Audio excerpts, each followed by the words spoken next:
here's what I came up with. I messed around with it for about 5 minutes. And so the blending mode I applied to all 3 layers is hard light at 100%. And I'll kind of show you the final gradients that I ended up mixing together. I had to tweak them a little bit to make them lighter and softer, so they kind of had a nice blended look when they were put together. So I'm just going to do Command Z and go back in history to go back to where I was. And we can make a little logo out of this as well, just for fun. So we're going to grab our type tool and go ahead and just do a simple B. It's going to be a logo for a company called Bearcroft. So we have a B, and I'm going to find a really thick font that I think would look really nice and white in the center. So I think I did my homework a little bit and went ahead and found a typeface that I thought would be nice and bold for this. And that's Bearcroft. So I think I pronounced that right. Bearcroft, perhaps. So do black, there's bold. All of these could work, but I'm just going to stick with a simple bold. I'm going to put it over top the logo. I'm going to go ahead and make it white to provide nice high contrast. Shrink it down a little bit. I can even add a drop shadow to this, but I kind of like a clean, bold look. And you know, since this is a very soft logo, it's got nice, soft, playful colors. Perhaps it's for a children's toy company or it's for a media company. You know, we want to be kind of playful. And so capital letters tend to be very strong and professional, but lowercase tends to be nice, soft and approachable. So perhaps we could do a lowercase b in this particular logo mark. So I'm going to scroll through and try to find one that I think looks really good as a lowercase.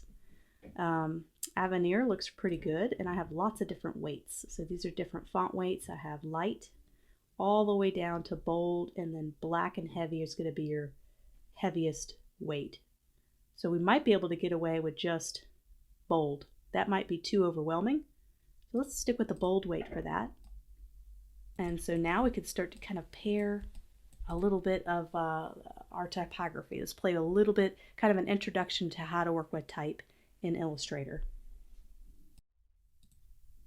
So we can play around with some different type choices for our spelled out company name. So let's go ahead and spell it out. Bearcroft.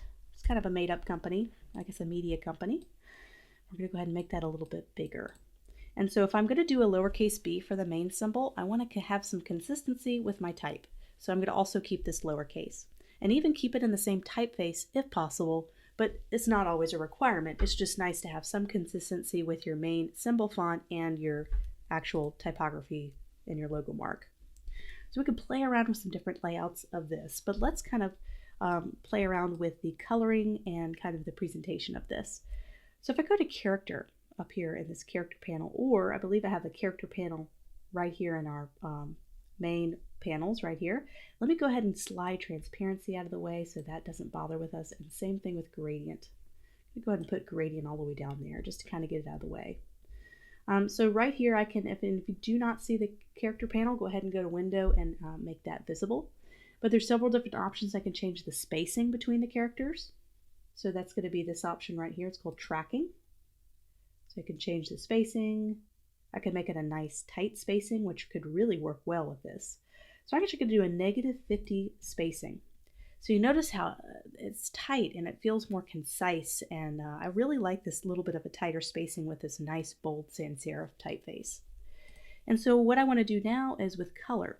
I don't want to add any more additional colors because I already have several different gradient colors happening in the logo, so let's do a nice neutral color. Black overpowers all the beautiful colors, so we need something soft. So I'm actually going to switch it to a dark to medium gray. And what that does is it takes the emphasis away from the name and kind of lets the eye look at the nice soft gradient colors. And I can even lighten that further. So I'm just double clicking my swatch and making it a little lighter. So now we can play around with what's called balance in a logo. So you never want to have the symbol be too large or the type be too large. These two elements need to work together and not overpower one another unless it's on purpose. So for example, if I have this really large B and a kind of a really small type, it's just the balance is off. It doesn't feel right. And the opposite is true. You can have this really beautiful logo, but this gigantic text, and it doesn't have any impact. And so how do we find the right balance? It's going to be testing it out. with different iterations or different versions. And so that's exactly what we're going to do right now. So let's go ahead and make this a little bit bigger. And I'm going to try to guess what I think would be a good balance, where both of them have equal weight. And so that's kind of my first attempt, but we can always just copy and paste this and continue to play around with ideas. There's also a way we can break up this word. Now, Bearcroft is a last name of the media company. Whoever founded this fake media company, that's their last name. So I thought it would be neat if instead of just saying one word Bearcroft, is we can lighten the text on the last half of the word and make it a little lighter gray to add contrast to that word. I can even make it darker or lighter. Let's make it lighter. Enough contrast we could see a little difference and it reads a little better.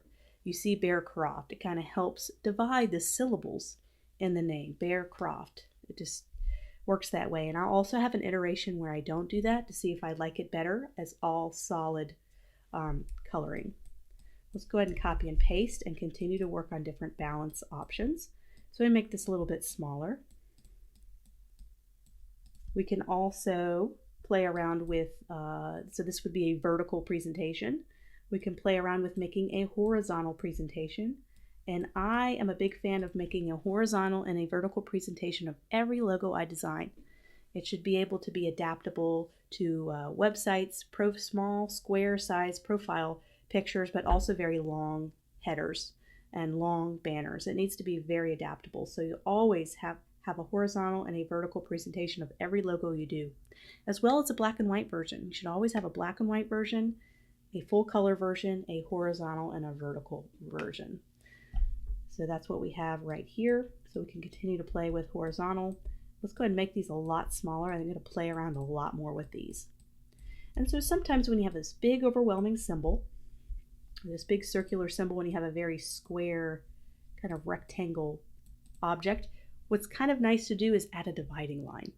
And dividing lines are great in the design world because it really helps people break down objects when they look at them.